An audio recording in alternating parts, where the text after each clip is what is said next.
success. Okay.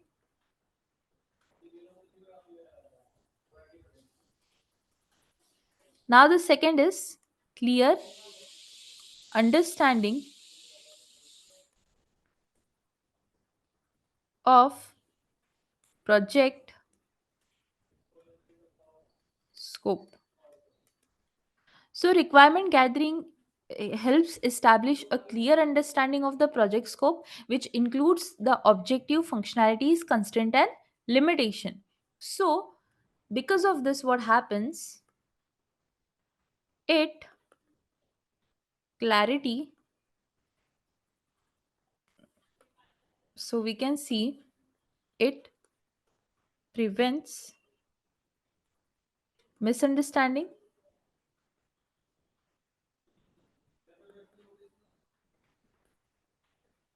and scope creep, ensuring that the project stays on track and within budget. Okay, so this is the benefit. So note this, everyone. We will soon talk about the third benefit of this. Note this, everyone.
Okay, done, everyone. Let's see the third one now.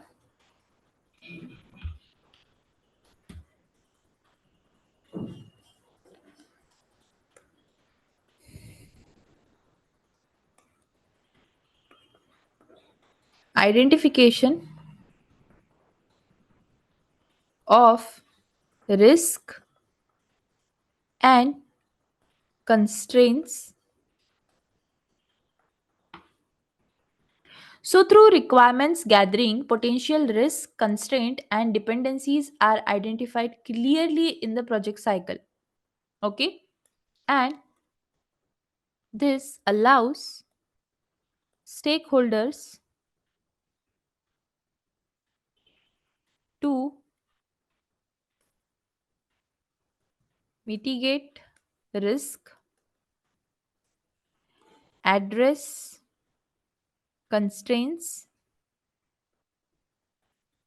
and make informed decisions to minimize project disruptions. Okay. The fourth one is, let's discuss the fourth one: improved communication and collaboration. So the requirement gathering processes fosters communication and collaboration among stakeholders, so project team members and other relevant parties. So clear communication channel facilitates the exchange of idea, feedback, expectation, leading to better understanding and alignment. Okay, so that is why it is very very important. And the fifth and the last one here is efficient resource allocation. So, requirement gathering helps prioritize project requirements based on their importance, urgency, and feasibility. So, this prioritization also helps for efficient allocation of resources, focusing efforts on delivering high priority features and functionalities within the project timeline and budget. Okay, so that is why that are the benefits of this.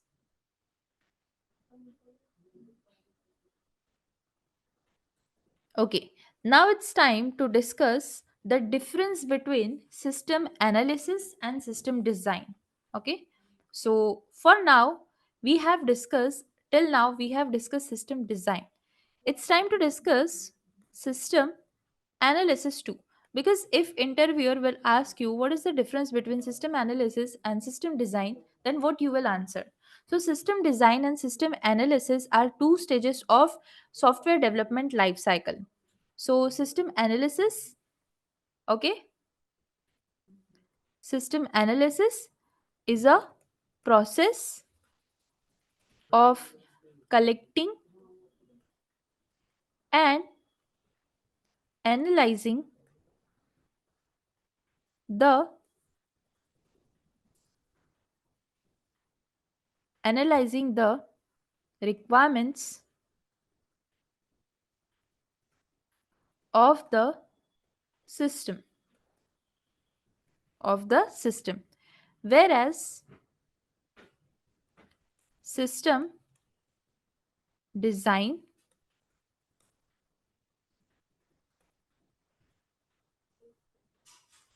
is a process of creating a design for the system to meet the requirements.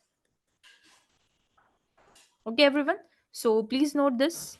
And both are important stages, and it helps to create an effective system with all the features and the function. So note this, everyone. After that, we will see something very detailed in system analysis.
Okay, done with this, everyone? So, system analysis understood? So, system analysis, let's write some few points on this. Okay. As I said that I will take this in detail. So, let's understand.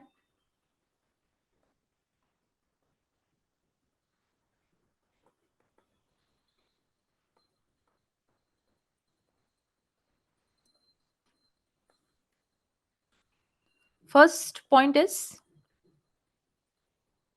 it is the process of understanding the system requirements and its environment. It is a process of understanding the system requirements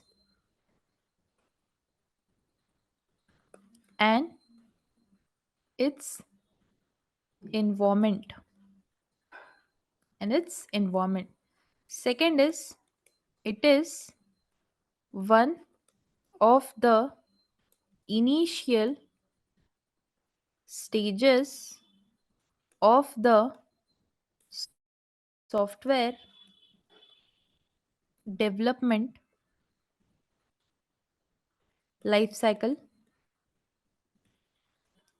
Okay, and system analysis is the process of breaking the system down into the individual components and understanding how each component interacts with the other component to establish the overall goal. Okay, so that is why here we have written the point that it is the process to analyze the collects and requirements of the system and documents them. All right, everyone.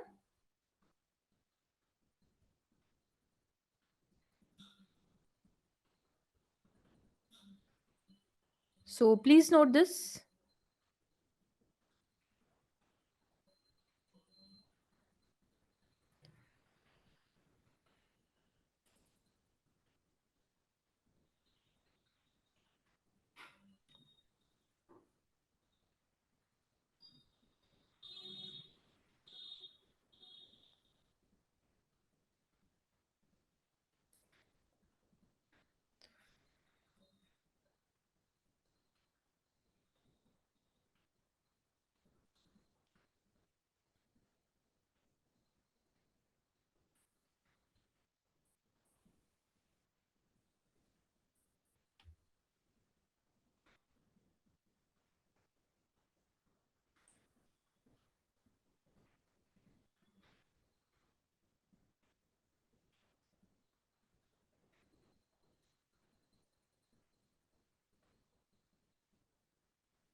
Done with this. So, if you remember yesterday, we have studied about horizontal scaling and vertical scaling. So, if the interviewer asks you how the horizontal scaling is different from vertical scaling, what are the points you are going to mention here? Okay, so let's understand that. And with this, you will also understand what is a horizontal scaling. So, here is the topic which we are going to take: horizontal scaling.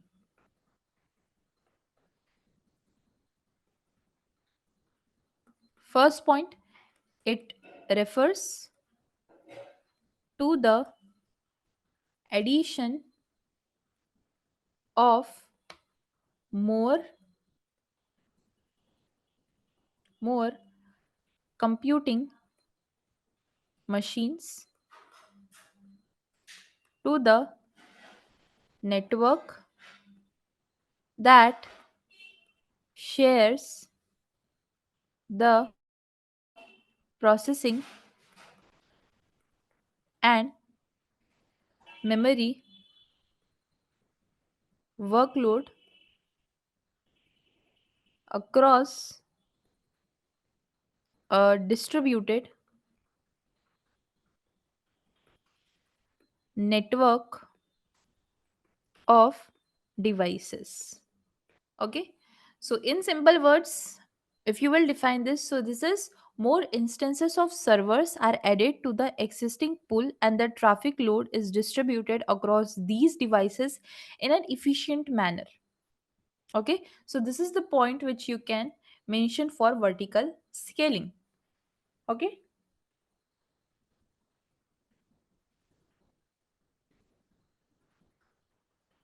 so note this everyone. The diagram also we have seen. We will see few differences. Okay, in multiple, in horizontal scaling and vertical scaling. All right everyone. So note this.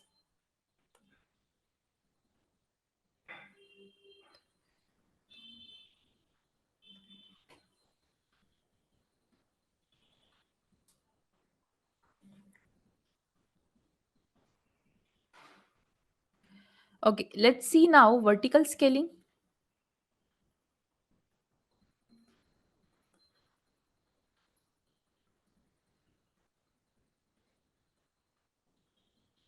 So vertical scaling, it refers to the concept of upgrading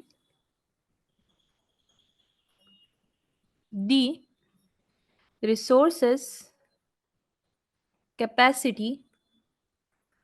So you all know what I'm talking about, such as increasing RAM, adding efficient processors, etc. of a single machine, or switching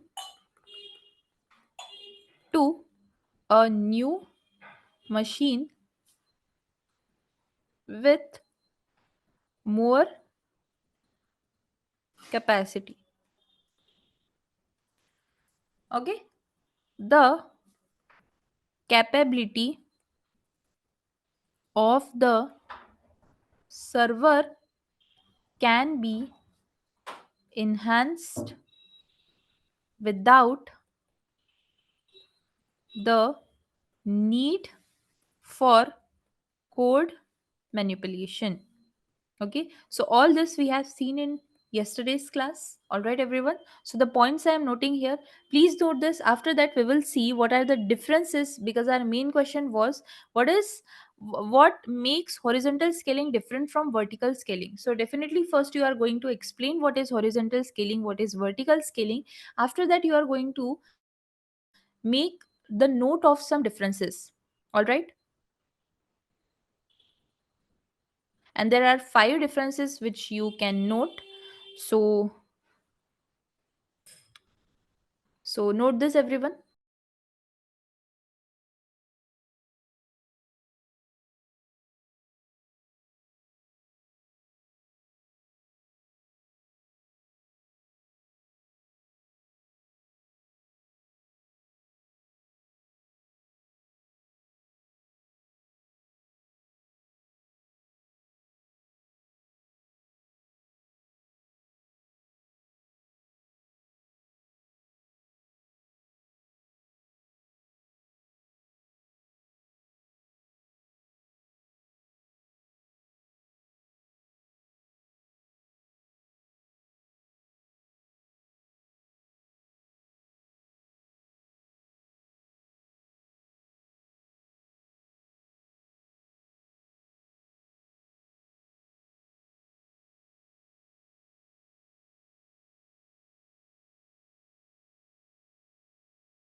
Done, everyone? I hope you all have noted that. So take your time.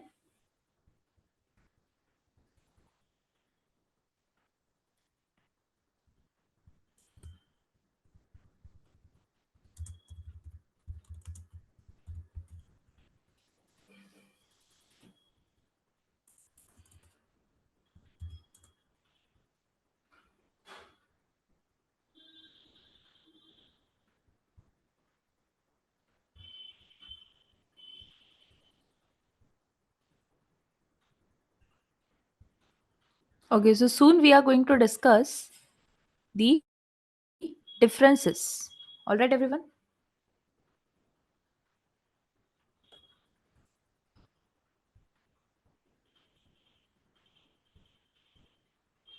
Okay, now let's discuss the differences. Can you see here? So instead of writing all this, simply you can see what is written. So differences are made on some specific criteria. What is load balancing? Failure resilience. After that, machine communication, data consistency, and limitations. So if we talk about horizontal scaling, then in the horizontal scaling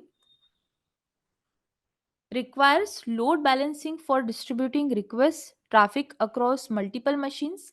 In vertical scaling, since there is just one single machine, the load balancer is not required. So this is the very first difference. After that, the second is failure resilience. So there is more resistance to application failure because if one server fails, traffic is routed to other servers. Okay, but here this is more prone to failures as there is only one machine, and if that fails, the result, the entire application will fail.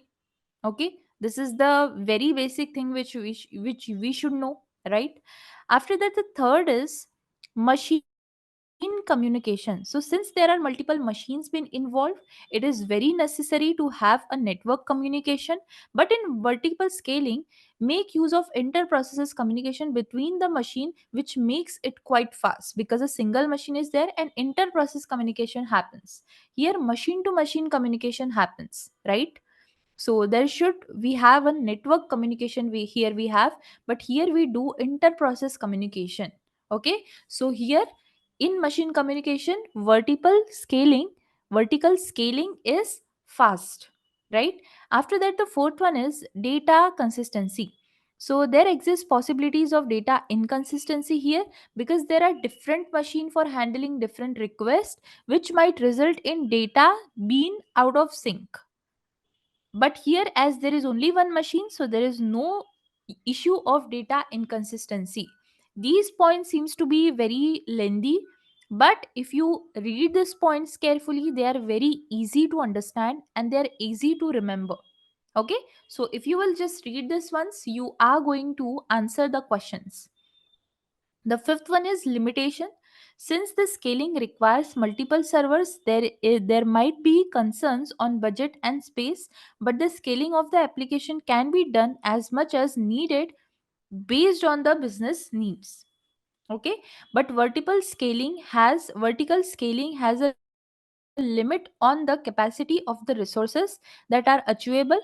If the resources are scaled up above the limit, then the application might crash and result in downtime. Okay, so here are some limitations although also for this. All right, everyone, now here, once you note this, we are going to study about this. Yesterday also we have seen this term load balancing, and now also we are seeing this as a category. But what do we understand by load balancing? So if from here the interviewer can just pick one word, okay, understand, help me understand what is load balancing and why it is important in system design. What you will answer on this? Okay, so the thing here is, now here with this we are also learning the things, okay, in the system design. So let's understand, what do you understand by load balancing and why it is important in system design? So important means definitely